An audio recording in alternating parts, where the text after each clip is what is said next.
Day 6 का target आप लोग स्क्रीन पे जैसा कि देख पा रहे होंगे। आज का टारगेट है शॉपिंग। अब आज से आप लोगों के लिए शॉपिंग का मतलब होगा ये वाली शॉपिंग। प्रिंट यूपीपीसीएस का सिलेबस प्री और मेंस ए4 शीट्स का एक बंडल आपको बाई करना है। पूरा previous years question paper solve, previous years question paper लेने हैं। डायरेक्ट सही दिशा में स्टडी हम कर रहे हैं या नहीं उसके लिए आप पढ़ेंगे पिछले साल के प्रश्न पत्र के अभ्यास की पुस्तक घटना चक्र। और अगर किसी को बाहर जाके बुक्स लाने में समस्या आ रही है तो आप हमें बताइएगा, हम आपको अपने टेलीग्राम चैनल में मुखर्जी नगर के कुछ बुक सेलर के कॉन्टैक्ट्स प्रोवाइड करा दूंगा। वो आपके घर पर 1 वीक के अंदर होम डिलीवरी करा देंगे। जय हिंद दोस्तों। यूपीपीसीएस की तैयारी एकदम जीरो से कैसे शुरू करें कि इस स्पेशल सीरीज में आप सबका स्वागत है।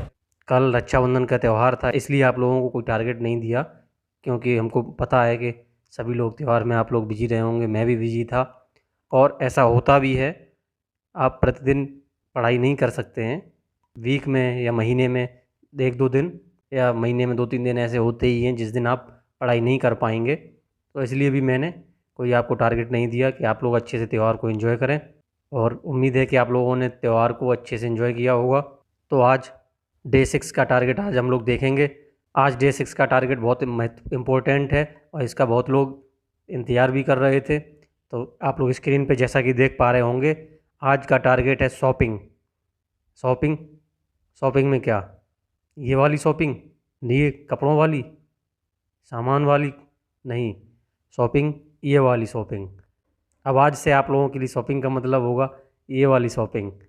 आप लोग देख पा रहे होंगे इम्पोर्टेंट बुक्स हैं, तो आपको बुक स्टोर पे जाके क्या क्या लेना है। मैंने बोला था कि आपको रोज़ रोज़, अभी अगर जिन लोगों के घर के पास में बुक्स शॉप नहीं है और प्रिंट की फैसिलिटी अवेलेबल नहीं है, उनके लिए मैंने बोला था कि आप लोगों को मैं एक बार में बता दूंगा कि क्या क्या लाना है मार्केट से और क्या क्या कब जाना है। तो आज देखेंगे कि आपको मार्केट से क्या क्या लाना है।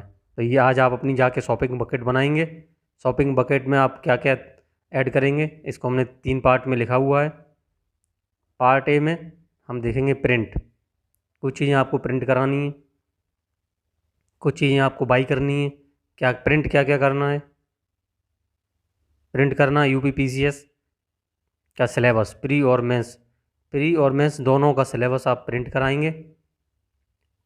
सिलेबस आप लोगों ने अभी तक डाउनलोड कर लिया होगा, जैसा कि डे 2 के टारगेट में बताया गया था। अगर आप लोगों ने सिलेबस अगर किसी कारणवश डाउनलोड नहीं कर पाया है या सर्च नहीं कर पाए हैं ऑनलाइन, वो लोग स्टूडेंट्स भैया के टेलीग्राम चैनल में जाकर सिलेबस को, प्री और मेंस के सिलेबस को डाउनलोड कर सकते हैं। दूसरा, जो एक स्ट्रेटजी मैंने फाइनल करने के लिए आप लोगों को बताया था, वो आप लोगों ने स्ट्रेटजी फाइनल कर ली होगी, उसको प्रिंट करा लेना है। ये क्यों? ये इसलिए महत्वपूर्ण है स्ट्रेटजी को प्रिंट कराना, जिससे कि आप लोगों का कंटिन्यूटी एक बनी रहे, आप लोगों के माइंडसेट में ये बात बैठ जाए कि आपको किस दिन क्या सब्जेक्ट पढ़ना है, प्लानिंग आपकी एकदम परफेक्ट रहे। अगर आप स्ट्रेटजी, होता क्या है कि जैसे हम स्ट्रेटजी आज देख लेंगे और आप प्रिंट नहीं कराएंगे तो 4 दिन बाद अगर आप कोई सब्जेक्ट पढ़ लिए, फिर 5वें दिन आप फिर भूल जाएंगे, यादें उसकी धुंधली हो जाएंगी कि आगे कौन सा सब्जेक्ट पढ़ना है, क्या करना है।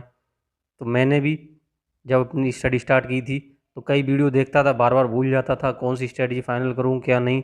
तो प्रिंट करा लिया, उससे उसको अपनी टेबल पर रख लिया, जिससे कि बार बार उसी पर निगाह जाती थी। तो और वही मेरी फाइनल स्ट्रेटजी बन गई। फिर मुझे ज़्यादा इधर उधर स्ट्रेटजी वीडियो देखने की ज़रूरत नहीं पड़ी। इसीलिए आप लोग स्ट्रेटजी आप लोगों ने जो बनाई है उसे भी प्रिंट करा लेंगे।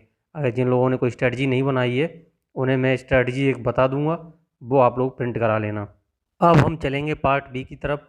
पार्ट बी में हम देखेंगे कौन कौन सी इसेंशियल थिंग्स हैं जो हमें बाई करनी है। सबसे पहले जो मैंने मैप बताए थे आपको, 4 मैप बताए थे इंडिया और वर्ल्ड के, फिजिकल प्लस पॉलिटिकल। ये 4 मैप मैंने आपको बताए थे, ये 4 मैप आपको बाई करने हैं। 30-40 रुपये का एक मैप आएगा लगभग आपका, ये आपको बाई करने हैं। दूसरा, ब्लैंक मैप, इंडिया और वर्ल्ड का आपको ब्लैंक मैप बाई करना है। एक बुकलेट आ जाएगी 20-30 रुपये की, उसमें कई सारे ब्लैंक मैप दिए रहे होंगे। तीसरा जो इम्पोर्टेंट चीज़ है, ए4 शीट्स का एक बंडल आपको बाई करना है। पूरा बंडल बाई करना है, जो कि लगभग 250 रुपये 260 रुपये का आ जाएगा। 65 या 70 GSM का आप पेपर ले लेंगे।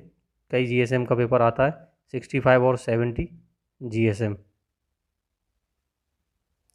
GSM पेपर की मोटाई से होता है, ज़्यादा GSM ज़्यादा मोटाई, कम GSM कम मोटाई। 65 से 70 GSM तक, 70 GSM का अगर आप ले लेंगे तो ठीक रहेगा, कोई दिक्कत नहीं आएगी। ये बहुत ज़रूरी है नोट्स बनाने के लिए। आप क्या लिखेंगे उसके लिए लूज सीट्स रहेगी तो आपको नोट्स बनाने में आसानी रहेगी, कोई समस्या नहीं आएगी। इसलिए एक A4 सीट का आपके पास बंडल होना चाहिए। चौथा, रजिस्टर, 2-3 रजिस्टर स्पायरल बाइंडिंग वाले, 100 रुपये के लगभग ये रजिस्टर आपको मिल जाएगा। आप अपने बजट के अकॉर्डिंग कम ज़्यादा भी ले सकते हैं। 2-3 ले लीजिए, अभी आपको 2-3 सिलेबस स्टार्ट करने हैं, बहुत ज़्यादा नहीं लेने हैं। ये A4 सीट आपको रजिस्टर का काम करेंगे, लेकिन 1-2 रजिस्टर ले लेने हैं, जिससे अगर जो लोग A4 पे नोट्स बनाने में कंफर्टेबल नहीं हैं वो रजिस्टर पे बना लेंगे। बस नोट्स बनते रहने चाहिए, कंटिन्यूटी ब्रेक ना हो और आपको बार बार मार्केट ना जाना पड़े। पाँचवा हम देखेंगे फाइल कवर। फाइल कवर उन लोगों के लिए इम्पोर्टेंट है जो A4 सीट पर नोट्स बनाएंगे। सभी लोग लाएंगे, 3 अगर फ़िलहाल स्टार्टिंग में ले आएंगे तो सब्जेक्ट वाइज फाइल कवर लेने हैं। A4 लूज सीट्स पर जब आप नोट्स बनाएंगे तो उसको एक जगह कंपाइल करके रखने में काम आएगी। वरना आपने किया, मान लो आज नोट्स बनाए, किसी कॉपी में दबा के रख दिए, कहीं कुछ दिन बाद आपको पता चलेगा नोट्स वहाँ से गायब, कुछ पेज गायब हो जाएंगे। उन सब से बचने के लिए प्लास्टिक के बैग आते हैं, file cover type file bag आते हैं प्लास्टिक की, आप लोगों ने देखी होगी। 10 से 20 रुपए के अलग अलग क्वालिटी के आते हैं, अच्छी क्वालिटी का 20-25 रुपये का मिल जाता है। तो अभी 2-3 ले आएंगे आप ये फाइल बैग, फाइल कवर। एक राइटिंग पैड लाएंगे, लूज सीट पर आपको नोट्स बनाना है, एक राइटिंग पैड होना चाहिए। Pen, pencil, eraser, sharpener, scale, ETC, ये सारी चीज़ें आपके पास होनी चाहिए, जिससे कि आपको बार बार जब आप पढ़ने बैठें तो उस समय आपको ये ना लगे कि अरे यार ये चीज़ नहीं है, तो उस समय आपका माइंड डिस्टर्ब ना हो, इसलिए इन सारी चीज़ों को प्रिपेयर करेंगे। आठवां, नोट्स स्टिकर। आप देखेंगे, मार्केट में जाएंगे, उनको बोलेंगे शॉप वाले को, भाई साहब को, तो वो आपको नोट्स स्टिकर दे देंगे। कलरफुल स्टिकर्स आते हैं जो कि आपने किसी टॉपर्स की वीडियोज़ में देखे होंगे, जो अपनी वॉल पर चिपका देते हैं या बुक्स पर लिख के नोट्स चिपका देते हैं। नौवां, एक इम्पोर्टेंट हाईलाइटर। हाईलाइटर भी आप 2-3 कलर के लेके आ जाएंगे, पूरा पैकेट एक आता है, 20 रुपये के हाईलाइटर आता है, तो उसको अलग अलग कलर के हाईलाइटर आप ले आएंगे। अब ये सारी चीज़ें तो एसेंशियल थिंग्स हैं, ये सारी चीज़ें हमने देख ली। अब जो सबसे इम्पोर्टेंट चीज़ है, बुक्स कौन कौन सी अभी आपको बाई करनी है, बुक्स कौन कौन सी लेनी। बुक्स तो बहुत सारी लेनी है आपको, लेकिन अभी सारी बुक नहीं खरीदनी है आपको। अभी सिर्फ वही बुक लेनी है जिन्हें आपको पढ़ना है। अगर आपने स्ट्रेटजी में जो सब्जेक्ट पहले स्टार्ट करने के लिए रखे हैं उनके अकॉर्डिंग बुक ले लेंगे, लेकिन हिस्ट्री, पॉलिटी, ये बेसिक बुक हैं जहाँ से आप अच्छे से स्टार्ट कर सकते हैं। आने वाले 1 महीने के लिए आपको यही बुक्स बाई करनी है, इससे ये बकेट लिस्ट आपके बजट में भी रहेगी और आसानी से आप बाई भी कर सकेंगे। तो कौन कौन सी बुक्स, सपोर्टिव बुक्स, पहला है सपोर्टिव बुक्स कौन सी बाई करनी है। इसमें आपको मैप, ऑक्सफोर्ड या ओरिएंट ब्लैकस्वॉन जो मिल जाए, जो इजीली अवेलेबल हो, वो दोनों ही ले लीजिए, दोनों ही अच्छे हैं। दूसरा, previous years question papers, solve previous years question paper लेने हैं। यहाँ पर आपको ध्यान ये रखना है कि यहाँ पर मैं घटना चक्र की बात नहीं कर रहा हूँ। घटना चक्र में भी प्रीवियस ईयर्स क्वेश्चंस दिए हुए हैं, लेकिन उसमें टॉपिक वाइज भी दिए हैं और यूपी के अलावा अदर स्टेट के भी दिए हुए हैं। आपको स्पेशल यूपी PCS के ही प्रीवियस ईयर्स के क्वेश्चन लेने हैं। ये आपको मिल जाएगी यूथ पब्लिकेशन की, किरण पब्लिकेशन की, और कई सारी पब्लिकेशंस आती हैं, इसकी प्रीवियस ईयर्स क्वेश्चन पेपर आपको मिल जाएंगे। नेक्स्ट, अब हम आते हैं इम्पोर्टेंट बुक्स NCERTs की तरफ। वो लोग जिन्होंने अभी तक कोई भी बुक नहीं पढ़ी है, एकदम बेसिक से तैयारी कर रहे हैं, वो जो NCERTs लिखी हैं वो सारी बाई करेंगे। जो लोग NCERTs पहले पढ़ चुके हैं या 1-2 बार अटैम्प्ट दे चुके हैं लेकिन मार्क्स इंक्रीज नहीं हो रहे, प्री में नंबर नहीं इंक्रीज हो रहे हैं, वो कुछ NCERTs अपने अकॉर्डिंग स्किप कर सकते हैं। जो लोग बिगिनर हैं, एकदम शुरुआत से तैयारी कर रहे हैं, वो हिस्ट्री के लिए ये बुक्स दी हुई हैं, क्लास 6, 7, 8 की बुक, इन्हें आप बाई करने की अपेक्षा अगर आप ऑनलाइन पढ़ लेंगे कोई दिक्कत नहीं है। आप इनको आराम से एक दिन में एक बुक कंप्लीट कर सकते हैं, बहुत ही आराम से। इसके बाद अगर नहीं ऑनलाइन पढ़ पा रहे हैं तो आप इनको बाई कर लीजिए। 70-80 रुपये की NCERT की बुक्स हैं। दूसरी important books, themes in Indian history 1 2 3, 3 part है इसके, क्लास 12th की ये बुक है। और इसी के साथ आपको ओल्ड NCERTs लेनी है, या आप ओल्ड NCERTs ले लीजिए, या आप सीधे आप RS शर्मा और सतीश चंद्रा की बुक्स आती हैं। एंशियंट हिस्ट्री के लिए RS शर्मा और मिडाइवल हिस्ट्री के लिए सतीश चंद्रा, इनकी बुक को बाई कर लीजिए। मार्केट में इजीली आपको अवेलेबल हो जाएगी। अगर आप ओल्ड NCERT लेंगे तो वो आपको फ़ोटोकॉपी के फॉर्मेट में मिलेगी। प्रिंटेड बुक लेंगे तो वो किसी और पब्लिकेशन के नाम से उन्होंने निकाली हुई है चीज़ वही है, सेम है। तो आप दोनों में से कुछ भी ले सकते हैं। नेक्स्ट आते हैं अगला सब्जेक्ट पॉलिटी की तरफ। तो इसमें जो लोग, वही बात, जो बिगिनर हैं उन्हें वो सारी बुक पढ़ लेंगे। अगर आप ऑनलाइन पढ़ सकते हैं तो ऑनलाइन पढ़ लीजिए, कोई दिक्कत नहीं है। कैसे पढ़ना है आगे वो भी बताऊंगा। बस इनको कलेक्शन बना लीजिए, ऑनलाइन डाउनलोड करके आप अपने एक फ़ोल्डर बना लीजिए। और जो लोग पढ़ चुके हैं वो स्किप करेंगे, लेकिन 2 बुक जो कोई भी स्किप नहीं करेगा, जिन्हें आप लोग पढ़ेंगे ही पढ़ेंगे, वो Indian constitution at work 11th class की, और 11th क्लास की ही है पॉलिटिकल थ्योरी। ये 2 किताबें आप लोग पॉलिटी की ज़रूर पढ़ेंगे, ये आपका बेस बनाएंगी। आपको बेसिक डेफिनेशन, लोकतंत्र, समाजवाद जैसी बहुत, धर्मनिरपेक्षता आदि चीज़ों की क्या है, इनकी बेसिक क्या है, इनकी डेफिनेशन समझने में आपकी मदद करेंगी। इसलिए आप इन 2 बेसिक बुक को ज़रूर पढ़ेंगे। अगर आपको पॉलिटी में आपको कुछ नहीं पता है, जो आप एकदम जीरो से स्टार्ट करें, तो आप ये सारी बुक्स जो आपके सामने लिखी हुई हैं, क्लास 9, 10th की डेमोक्रेटिक पॉलिटिक्स पार्ट 1, 2, और ये contemporary world politics class 12th, politics in India since independence class 12th, ये सारी बुक्स आप ले लेंगे।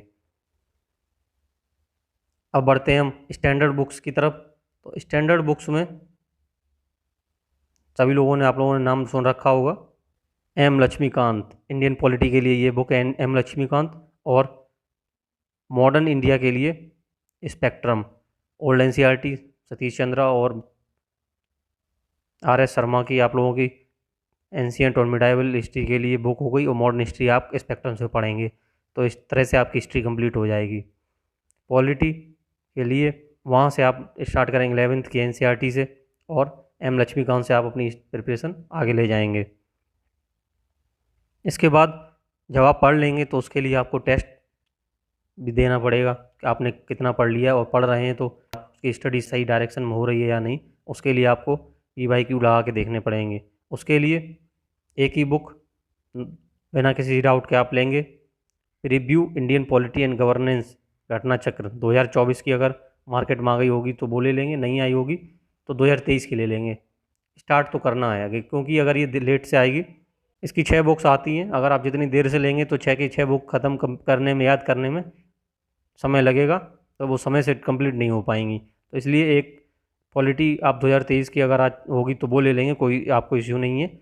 रिव्यू घटना चक्र हर किसी ने नाम सुन रखा होगा, हिंदी में से पूर्वावलोकन कहते हैं। आगे ये हिंदी में दिया गया है, जो इंग्लिश में जैसे समझने में समस्या हो रही हो, कोई अगर हिंदी मीडियम का स्टूडेंट हो, कहे कि सर आपने हिंदी में नहीं बताया है, तो उसके लिए सारी चीज़ें हिंदी में लिखी हुई हैं। समराइज करते हैं चीज़ों को। प्री और मेंस के सिलेबस का आपको, पाठ्यक्रम का आपको प्रिंट लेना है, जो आपने स्ट्रेटजी बनाई उसका प्रिंट लेना है। इंपॉर्टेंट बुक वस्तुएं कौन कौन सी हैं, चीज़ें कौन कौन सी, 4 मानचित्र बताए थे वो लेने हैं, खाली मानचित्र विश्व और इंडिया का लेना है आपको। ये 4 शीट्स लेनी है, पूरा बंडल लेना है, एक 500 पेजेस होंगे उसमें। 2-3 रजिस्टर लेने हैं, 2-3 फाइल कवर लेने हैं आपको। लिखने का पैड लेना है, pen pencil rubber sharpener scale आदि सारी चीज़ें लेनी है। नोट्स स्टिकर लेने हैं, हाइलाइटर लेना है। किताबें आपको कौन कौन सी लेनी है, सपोर्टिव बुक्स हैं ये, सहायक किताबें। सबसे पहले आपको मानचित्र लेना है ऑक्सफोर्ड या ओरिएंट का, फिर UPPCS के प्रीवियस ईयर्स के क्वेश्चन पेपर की बुक लेनी है, यूथ कंपटीशन, करेंट कंपटीशन, या जो बुक आपको इजीली अवेलेबल हो। बस ऑथेंटिक बुक होनी चाहिए, आप देखना जो इसमें त्रुटियां कम से कम रहें। NCERT की किताबें कौन कौन सी लेनी है, जो लोग बिगिनर हैं वो जो यहाँ लिखी सारी बुक ले लें। लेने से पहले प्रयास करें कि कोशिश करें कि ऑनलाइन डाउनलोड करके देखें और ऑनलाइन पढ़ने की कोशिश करें, आसानी से ख़त्म हो जाएंगी। 6-7-8 की छोटी छोटी NCERT हैं, 17-80 पेजेस की, और बहुत छोटे छोटे पेज लिखे हुए हैं। फ़ॉन्ट भी बड़ा है, एक पेज बहुत कम डेटा है, बहुत कम इन्फॉर्मेशन है, आसानी से ख़त्म हो जाएगी। तो आप ये पढ़ने की कोशिश करें। अगर नहीं कर पा रहे हैं तो ये सारी बुक ले लें। जो पहले से पढ़ चुके हैं वो स्किप करें, वो ये 3 बुक ये स्किप कर सकते हैं। नीचे की आपको बुक्स लेनी है। भारतीय इतिहास में थीम्स के 3 पार्ट हैं, कक्षा 12 की बुक्स। पुरानी NCERT आपको प्राचीन भारत का इतिहास RS शर्मा और मध्यकालीन इतिहास सतीश चंद्रा द्वारा जो लिखा गया है वो बुक आपको लेनी है। राजनीति के लिए आप सारी बुकों को स्किप कर सकते हैं, लेकिन 11th की ये 2 बुक बिल्कुल भी स्किप ना करें। भारतीय संविधान, यहाँ पर कोई टाइपिंग एरर है, इसको आप देख लें। कक्षा 11 की भारतीय संविधान, इंग्लिश में इंडियन कॉन्स्टिट्यूशन एट वर्क है। और दूसरी जो बुक है कक्षा 11 की, ये भारतीय राजनीतिक सिद्धांत। ये 2 बुक आप ज़रूर देखेंगे, इनको कोई भी स्किप नहीं करेगा। इसके बाद ही आप पॉलिटी को स्टार्ट करेंगे पढ़ना। इसके बाद आपकी स्टैंडर्ड बुक्स आ जाती हैं। मानक किताबें कौन कौन सी पढ़ेंगे? M लक्ष्मीकांत, भारतीय राजनीति, आधुनिक भारत का संक्षिप्त इतिहास, स्पेक्ट्रम आधुनिक भारत यहाँ से पढ़ेंगे। और मीडिएवल और इंसेंट के लिए RS शर्मा और सतीश चंद्रा, वहाँ से कंप्लीट हो जाएगा। इसके बाद जब आप पढ़ लेंगे तो आप पढ़ने के बाद अपनी स्टडी की डायरेक्शन को एनालिसिस करने के लिए टेस्ट देना बहुत ज़रूरी है। तो टेस्ट कैसे देंगे, कैसे एनालाइज करेंगे कि डायरेक्ट सही दिशा में स्टडी हम कर रहे हैं या नहीं, उसके लिए आप पढ़ेंगे पिछले साल के प्रश्न पत्र के अभ्यास की पुस्तक। तो इसमें सभी लोग जानते होंगे, सब ने नाम सुन रखा होगा बिना किसी विवाद के। एक पुस्तक जो बहुत इम्पोर्टेंट है, जो 6 पार्ट में आती है बुक, पूर्वावलोकन भारतीय राजनीति और शासन, घटना चक्र, और घटना चक्र की पूर्वावलोकन भारतीय इतिहास। तो इतनी सारी बुक्स, ये PDF आपको हमारे टेलीग्राम चैनल पर मिल जाएगी, वहाँ से आप ये डाउनलोड कर सकते हैं। सारी बुक्स आप लेके आएँ, लाने के बाद उनकी फ़ोटो क्लिक करके आप हमारे टेलीग्राम चैनल पर पोस्ट करिए। तो ये बुक्स जब आप लेंगे तो कुछ बुक्स यहाँ मैं आप दिखा देता हूँ आप कि कैसी दिखती हैं। जैसे ये UP PSC की प्रारंभिक परीक्षा प्रीवियस ईयर्स के सॉल्व क्वेश्चन है, 1991 से 2020 तक। ये किरण पब्लिकेशन की है, यूथ पब्लिकेशन की बुक ये वाली है, लेटेस्ट है। इससे पहले वाली ब्लू कलर की थी। घटना चक्र की इंग्लिश में ऐसी दिखती है बुक्स, हिंदी में ये ऐसी है। इनमें से आपको ये और ये दोनों ज़रूर लेनी है। M लक्ष्मीकांत इस तरह दिखती है, हिंदी में ऐसे। स्पेक्ट्रम हिंदी में, इंग्लिश में। ये मध्यकालीन भारत का इतिहास सतीश चंद्रा द्वारा, और ये RS शर्मा की प्राचीन भारत का इतिहास, इंग्लिश में ऐसी दिखती है। तो इस तरह की आपको बुक्स दिखेगी। तो ये सारी बुक्स लाने के बाद आप लोग सारी बुक्स और जो भी चीज़ें बताई गई हैं उनकी फ़ोटो क्लिक करके हमारे टेलीग्राम चैनल पर पोस्ट करेंगे। और अगर किसी को बाहर जाके बुक्स लाने में समस्या आ रही है, कोई ऑनलाइन मंगाना चाह रहा है, तो आप लोग ऑनलाइन भी मंगा सकते हैं। और अगर किसी को कोई समस्या आ रही है कि ऑनलाइन कहाँ से मंगाएं, किससे मंगाएं, तो आप हमें बताइएगा। हम आपको अपने टेलीग्राम चैनल में मुखर्जी नगर के कुछ बुक सेलर के कॉन्टैक्ट्स प्रोवाइड करा दूंगा, वो आपके घर पर 1 वीक के अंदर होम डिलीवरी करा देंगे। 70 से 80 रुपये पर kg के हिसाब से आप एक्स्ट्रा चार्ज लगता है, कुरियर चार्ज लगता है, और बुक्स आपके घर तक आ जाएगी। इन लिस्ट को एनालिसिस करिए, PD और NCERTs को डाउनलोड करिए, और इस लिस्ट को कॉपी भी लिख लीजिए या इसके स्क्रीनशॉट ले लीजिए, या ये PDF जाके हमारे टेलीग्राम चैनल से डाउनलोड कर लीजिए। और कल या परसों में जाकर ये सारी बुक्स ले आएँ और अपनी स्टडी को स्टार्ट करें, UP PSC की जर्नी स्टार्ट करें स्टूडेंट्स भैया के साथ। जय हिंद।